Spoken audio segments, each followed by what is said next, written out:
Dr. Torres, ASDG Bala and Chairman Zala, our distinguished mentors, colleagues, friends in the social science community. It's very good to be here. I'm happy to be here. I'm very grateful that ASDG Bala and Chairman Zala, that they actually gave us a substantive overview of ASEAN. Of course, I've always pronounced it as ASEAN, and then also an overview of the qualifications framework. I will step backward and try to construct and paint in broad strokes the social and discursive context of all of the institutional initiatives that we're talking about, and some of the implications of these contexts and developments for the Philippine social sciences at this particular point in time. And very briefly, I will go through globalization and its consequences for higher education, because the world is changing very fast and we are not able to cope up with the changes. And then talk a little about the paradigm shift which underlies the discussion of the qualifications framework. Then just very briefly, because Chairman Zala already gave an excellent overview of the National Qualifications Framework, just to show how this is an operationalization of the paradigm shift. Talk a little about Philippine education reform in the context of ASEAN and the implications for the social sciences.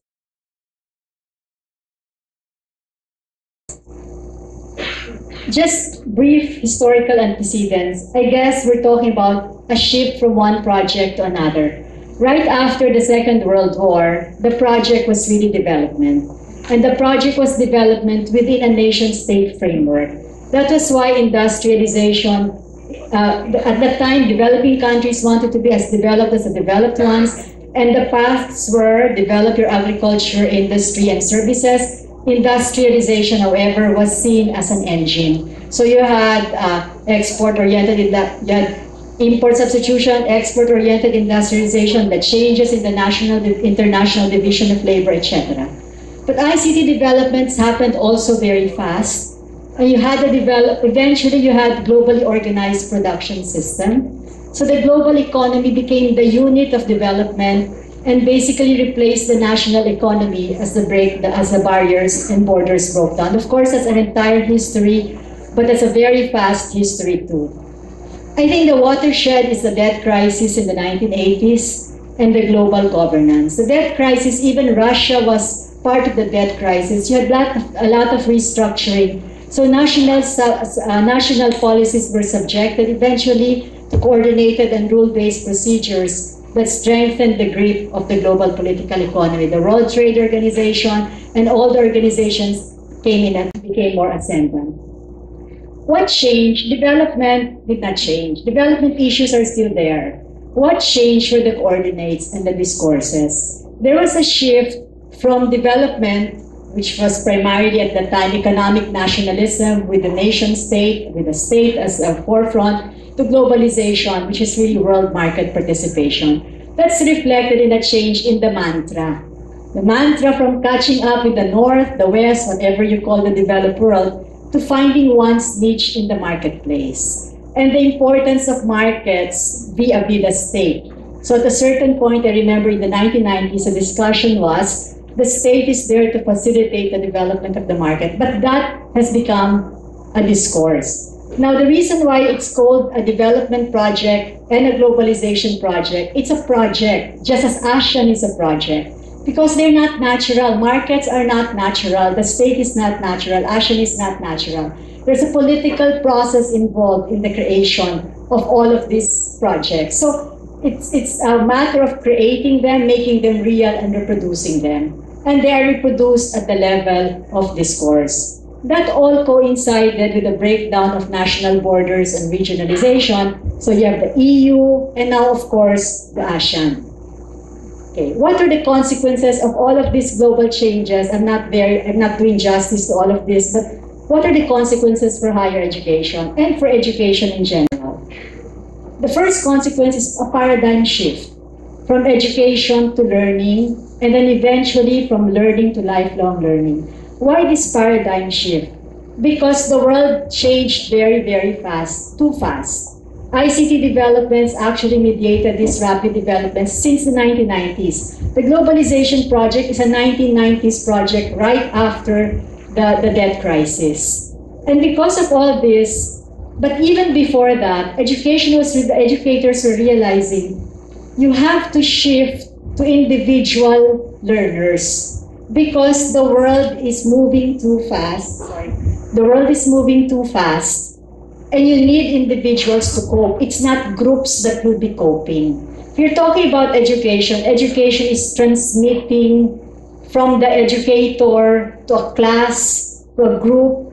When you shift to learning, you shift to individuals because it's only the individual that will learn. Now, why do you shift to individuals? Because the individuals, the future is so difficult. 60% of all jobs 10 years from now are not known. Because of that, you have to allow these individuals to cope with a world where they will lose their jobs at any time, they will have to retool, and they will have to improve. I think here, Chairman Manzala was talking about continuous professional growth. It became not just education to learning, it's also to lifelong learning. Because the world is also changing very fast. You just have to retool yourself. You have to learn how to cope, even psychologically, with the loss of jobs. Our children now do not live in the kind of world we lived in, where we have careers that are clearly set for us. We did not even imagine the BPOs, the business processing outsourcing. We did not imagine that they will be more than just the call centers that we used to critique. But they are now knowledge processing outsourcing. I know that because my daughter, 4 or 5 years ago, her first job was Hewlett Packard. And it is because Procter & Gamble outsourced an entire finance department to Hewlett Packard worldwide.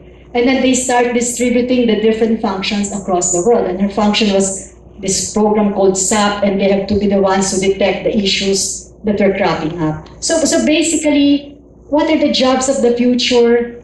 We don't know at the moment, just as we'd never imagined 10 or 15 years ago the kinds of jobs that are available now. But why? Why individuals and why lifelong learning? Because in the 21st century, you have to help individuals adapt. This is very beautifully expressed by the UNESCO, to the evolving requirements of the labor market, evolving requirements, and better master changing time frames and rhythms of individual existence. This is the basis for why we're telling our faculty now, you have to pay attention to each and every individual student. Gone are the days when you just pay attention to lecturing. Okay, I'll say a bit about that. So that's the consequences of paradigm shift. And I tell you, that is a very radical paradigm shift for us. And later I'll tell you why. Second is rankings. In the world before, there were already university rankings, but it didn't matter as much as they matter now. Why? Because somewhere along the way, they constructed research universities. Because of the American experience of its research universities, that research universities play a critical role of training high-level specialists and generating knowledge for innovation systems. Since innovation systems enhance the market, connected pa rin to sa globalization and the market, the niches of the countries in today's globalized economy, quality of research in universities became important. So it is now the global competition among universities so that they're able to give their countries a competitive edge. So that's why naging important ulit ang higher ed. In the past, hindi naman, donors didn't even care about higher ed because it's not as basic ed. But then they became important again. And why? Because the research universities were important. Why? Because research universities are expected to translate research into technological innovations that will give their countries a competitive edge.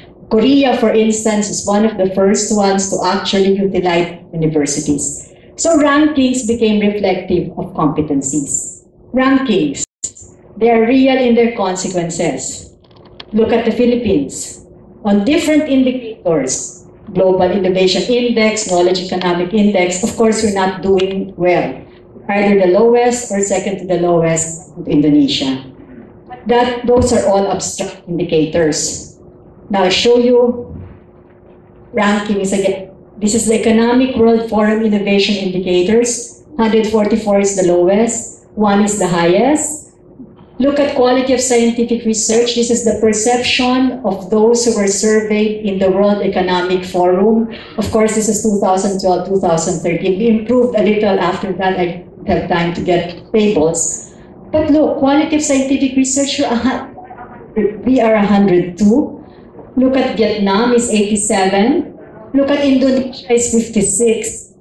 Of course, Thailand is 68, but we're so far below at the level of perception. The rankings, of course, we will argue that's not really true. We can question the methodologically what this is about, but we're all social scientists. Perceptions are real in their consequence. The consequence of this is they start looking down at our careers, at our educational institution. So we have actually graduated from being a center of graduate education in the 60s to the perception that we are the diploma mill, probably the diploma mill of Asia, and we don't want that. We want to get out of that. I'll show you just rankings. Look at various outputs. This is the British Council seminar. The first year, Thailand, Malaysia, and Singapore. Thailand, I usually tell my story about Thailand and how we worked with Thailand and how we taught Thais in the 1980s and how it moved on. But I don't have time to tell you that interesting story. But basically, the second tier is Indonesia, Vietnam, and the Philippines, with the Philippines having a flatter slope. And after us, of course, far below us are Cambodia, Laos, and Myanmar. So these are rankings that in the past you don't do, but you start getting into rankings because you're now more globalized and you now want to see where countries are and you want to see where the thing are. This is the same thing, sorry. This is a PIDS table. Basically, the rows reflect the educational attainment college, and then the columns reflect the GDP growth. The Philippines is losing momentum as far as higher ed is concerned, falling further behind as far as GDP per capita is concerned. And look at all your ASEAN neighbors. There. Indonesia, Malaysia, Thailand. Catching up. So admonition of Chair Manzala that we really have to cram is there. Okay. Another consequence is international education. There is more of internationalization. International education actually refers to all of those fragmented, unrelated activities that we do that are externally connected, faculty exchange, study abroad. Now we have this ASEAN International Mobility for Students. I think that is now a project and that is already starting. But we also have internationalization. Internationalization is different from IE because of the comprehensiveness of its framework and the inclusion of different forms, providers, and products of cross-border education. That is the new challenge. So that I want to avoid being the diploma mill of Asia. We also want to avoid being the center of the transnational education or cross-border programs that are substandard or perceived to be substandard, because that will reinforce our being the diploma mill of Asia. So transnational education, it's an education provision from one country offered to another. So it takes different forms: branch campuses, franchise, twinning arrangements, double degrees. I tell you, there's many more, and there are many types. They're coming in, they're even outside our radar. And fears, I personally have seen some networks, investigated those networks, and then realized, my God, we don't even know. We have Czechoslovakia and all partner with institutions outside the radar.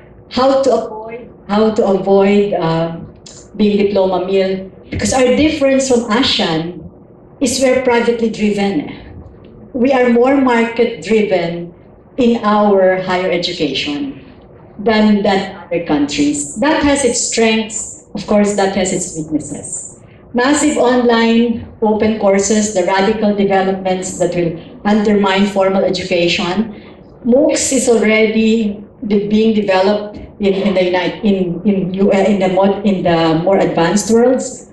But MOOCs is here, and we tell our staff, make use of it.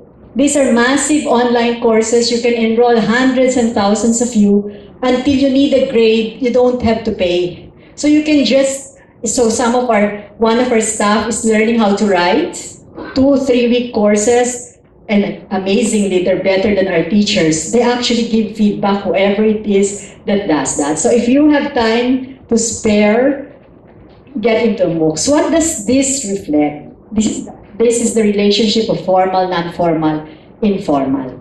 Also with informal and the equivalencies. I was told a long time ago that DOST is supposed to be developing certification is the wave of the future. It's not the diploma of college. So I want us to get rid of the idea that the diploma of college is the one. We're no longer in that generation. If our parents wanted us to get a diploma, that's not the world. It's a certification world because of qualification. So I think the DOST was developing IT programs. If you're first year college and you take this IT assessment, and then you move out of the formal school for a while, then you can work based on that certification. If you're an extremely diligent student, and this is also true for MOOCs, and you are self-propelled, and you can look for the experience you need to actually develop yourself, even if you're first year college or second year college, and you take the certification exam of fourth year, you can work on the job equivalent to the fourth year graduate. So please help us tell your parents, because our higher education institution is parent driven, that you don't really need to actually get the college diploma. You can move in and out of formal school, and technical is not beneath us. Part of our problem is technical, and even basic ed is beneath us. So part of the issue in K-12 is a labor issue. Deaf ed needs 20 to 30,000, maybe even 40,000 teachers. You have teachers who may be losing jobs in college, but they can be absorbed in deaf ed, but they don't want to be teachers. They just want to be professors. So that is also partly our problem. Okay. Consequently, there are the recognition of degrees and comparability of qualifications. Chair Manzala talked about the ASEAN Reference Qualifications Framework extensively. There is also UNESCO recognition of qualifications of higher education. We're setting up national information centers, which will tell the world which programs actually are at a certain level equal to the programs of others. The problem is, if you have 2,000 plus higher education institutions, and then you put programs that are very few, you're actually admitting you're a diploma mill. Right? But anyway, and you have few programs there. What that means, it doesn't mean our people will not get jobs, because people abroad love Filipinos. They will just be losing out because they'll be vulnerable to exploitation as they are now. So what do I mean by that? When we were talking about K-12, and I think in the strategic planning of Philippine Science High School, and I was mentioning the problem of the lack of 2 years, and then one of them said, "Ma'am, our colleagues," in other words, they may have graduated from PSI, "our colleagues who are teaching math and science in Thailand are excellent, they get awards, they're getting the lowest pay because they lack the 2 years." So it's the vulnerability to exploitation, and you cannot fight. That's the same thing with the lack of qualifications. We will be hired. But if you have a BS degree in this and you're not in the roster of programs that are registered, then you'll still be hired. You won't get the job that you're supposed to be getting, even if you're more qualified than the next person, because that is how this is actually working.